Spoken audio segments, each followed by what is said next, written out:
everyone, this is Joy. Today I'll be sharing with you my motorcycle gear as a woman rider. Before we get started, I want to say thank you to Deluxe Chimp, another motovlogger like myself. He requested this content, what I wear when I ride. So thank you, Deluxe Chimp. If you want to go ahead and check out his channel, I will link it up above. So let's get to it. I've been riding for about 7 years, and within that time frame, I can tell you that it's been difficult to find gear that not only fits, but fits well and is flattering. I think a lot of other women motorcyclists might agree that that is a challenge. So I hope this gives you some insight and information into the brands and the type of gear that I find works well for me. For your reference, I am about 5'3.5", 5'3.25", and I weigh on average 118 to 119 pounds. I'll go ahead and start with the shoes. These are TCX brand. I've been riding with these for about 7 years, so I haven't had any other riding boots. I think it's well made, and I think the price point is about right. I want to say on average their shoes run about $150 to $250. One of the things that I do like about it is the styling. So it's more of a riding sneaker. The only thing I don't really care for is the pink detailing. I'm not quite sure if I just didn't do enough research when I was first buying this boot, or if they just didn't have that many styles for women back then, but I will say that a lot of their styles now don't have pink, so if pink isn't your thing, then they do have other options as well.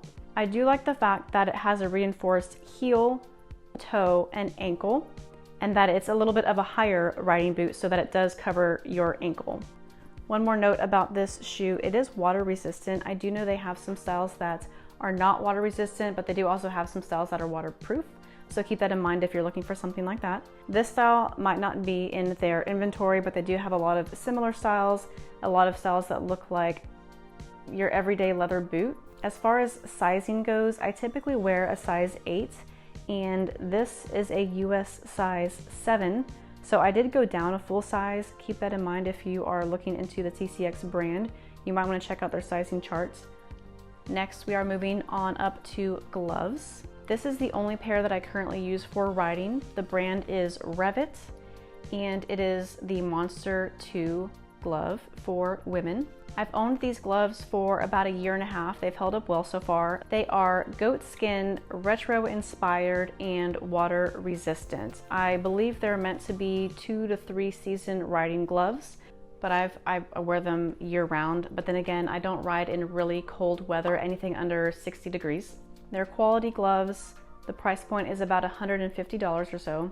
You'll see we have some stitching here. We have protection across the knuckles. We have some extra protection down the fingers. We have that palm protection here as well. These are size extra small. Sometimes they can be a little bit difficult to get on if let's say if I've been riding in hot weather, I hop off the bike, fill up on gas, and then try to put them back on. If my hands are sweaty, it can be a little bit difficult to get on because they are a snug fit. But the problem that I typically run into with gloves is that the fingers are a little bit longer than they should be. I don't have that problem with these gloves at all.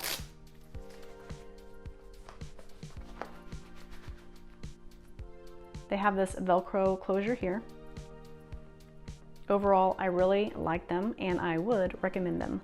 Don't see myself buying any similar gloves to replace these in the near future, although I might look into something that's a little bit more breathable just because it gets really hot here in Texas.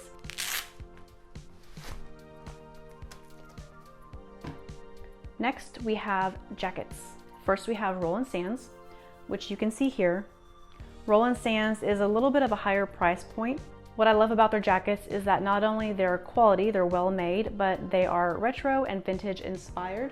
You won't even know that they're riding jackets. My husband has a Roland Sands jacket as well, and there's been a number of times where he's just removed that armor and has just used it as an everyday jacket, and no one would ever know that it's actually a motorcycle jacket. What I have here is the Veda style. It's in the color Ranger. This style is discontinued, but they do have similar styles if you're looking for a Roland Sands jacket. It does come with shoulder and elbow and back protection slots, but if I'm not mistaken, I don't think that when I bought this jacket, it came with protection. I'm fairly certain that I did have to buy an armor kit for this jacket.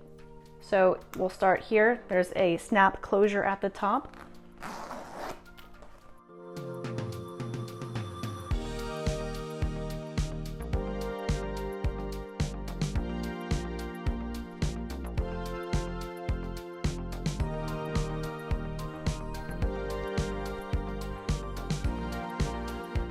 As far as adjustments go, it has zippers along the wrists and also along the sides here. It does have a little pocket up top here. I've never put anything in there, but it's decent size. There's also a little pocket here along the right arm. Again, it's a smaller pocket, but you know, if you want to put chapstick or something in there. 2 outer pockets. There are 2 big mesh cargo pockets. We have one on the left, we have one on the right. I do like the fact that there are 2 pockets. Comes in really handy if I want to throw my wallet in, my phone in, sunglasses, or whatever.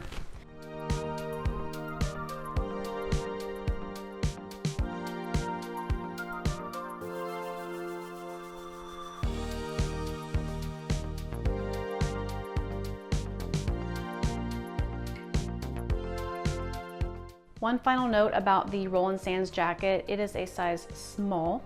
I don't know if they make extra smalls. I don't think they do. Moving on to my Revit jacket. This is the Revit Eclipse ladies jacket. It is a mesh jacket, and truth be told, I had not worn a mesh jacket the entire time I've been riding. I've only gotten this jacket about 1.5 years ago. My husband got it for me. Because I was looking for something for those warm, hot days here in Texas, and because I had never worn anything like it before, I was honestly kind of amazed at how much better it felt riding in the heat, and wishing that I had bought a mesh jacket long before then. It's lightweight, it's breezy, it's flattering. This is a size 34. Comes with spots for shoulder, elbow, and back protection. This jacket did come with the shoulder and the elbow protection, but I did have to buy the back protector separately. But instead of buying a Revit brand back protector, I am actually using the back protector from my Roland Sands jacket. They're both about the same size, and so I basically just switch out that back protector if I'm switching between jackets.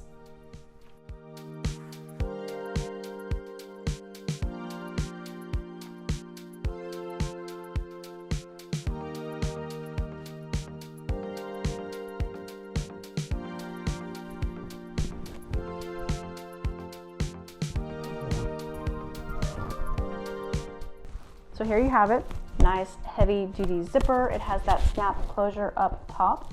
There are also a few adjustment points. We have Velcro adjustments at the wrist. We have Velcro adjustments around the waist. We also have snap adjustments around the bicep area. The back side is a little bit longer. Big mesh panels. We have 2 pockets on the outside. And as far as what the inside looks like, there's nothing going on the left side of the jacket. I do miss having that pocket there, but we have a fairly decent sized pocket over on the right side. Did not come with a liner.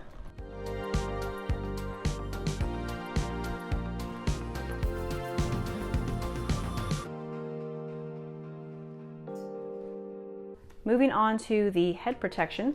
This is my Schuberth C3 Pro women's helmets. One of the reasons that I bought a Schuberth helmet was because they're noted as being some of the quietest helmets on the market.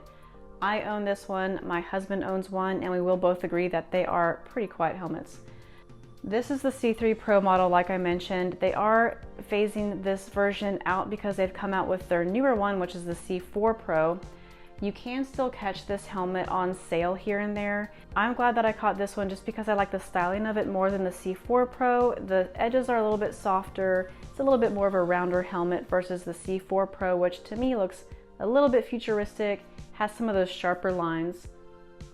Another reason why I love this helmet is because it's specifically designed for women. Schuberth did a lot of research into creating a helmet that would fit a woman's face.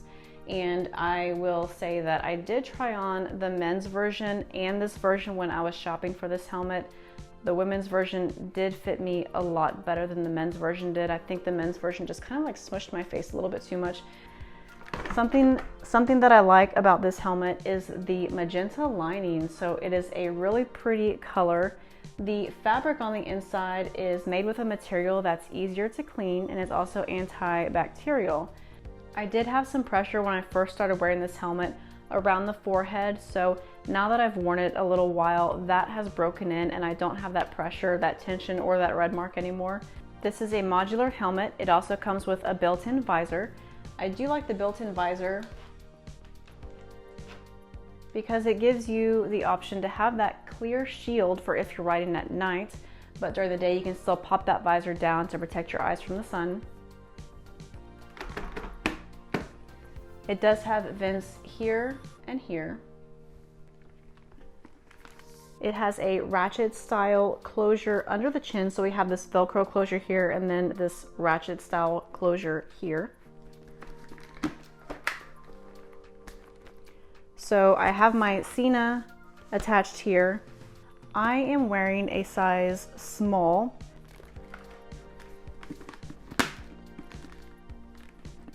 This is the side. This would be the other side.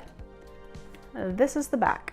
One thing I will say, I don't really care for pink on my riding gear. This also said C3 Pro Women's. I didn't really care for having women's marked on my helmet, so I started to remove the decal and just decided to leave it saying whoa. I thought it was funny. So if you are wanting to remove these decals, that is a possibility. Overall, I am very happy with this helmet. Again, it's a very quiet helmet. I've owned an HJC when I first started riding and that served me well. I moved on to a Bell Bullet helmet. Very short-lived because that helmet didn't quite fit me right. It was very painful to put on and remove, and it was a very noisy helmet. So going from the Bullet to this was a huge difference. I don't have any issue talking with my husband over the Sena. I don't have any issue motovlogging with this, so keeps the wind out and looks great.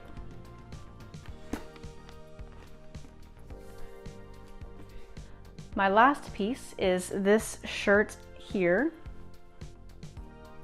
The brand is Heat Out and it is the Cooler shirt, so C-O-O-L-R shirt. They have this short sleeve version, they have a long sleeve version as well, but it is designed to wear in the warmer months to keep that heat out, to keep you cool. I haven't actually been able to test it out yet, but I plan on doing that soon. I will say that it fits well. It is a size small. One thing that I haven't touched on would be riding pants. I am looking for some Kevlar riding jeans that I can wear, but I've had trouble finding some that fit me well. So for the most part, I just wear jeans when I ride. If you do have any suggestions though about Kevlar jeans, then go ahead and drop those suggestions down below. I'd love to hear what they are. I'd also love to hear what Cricket and Space Bun wear when they ride. They are a motovlogging duo. I will go ahead and link their channel up above. Go ahead and check them out. That is it for today's video. What I wear when I ride, my motorcycle gear for women. I hope that you found this useful. Again, if you haven't already, go ahead and hit that like button, hit that subscribe button if you like to see more of this content, and I will catch you next time. Bye.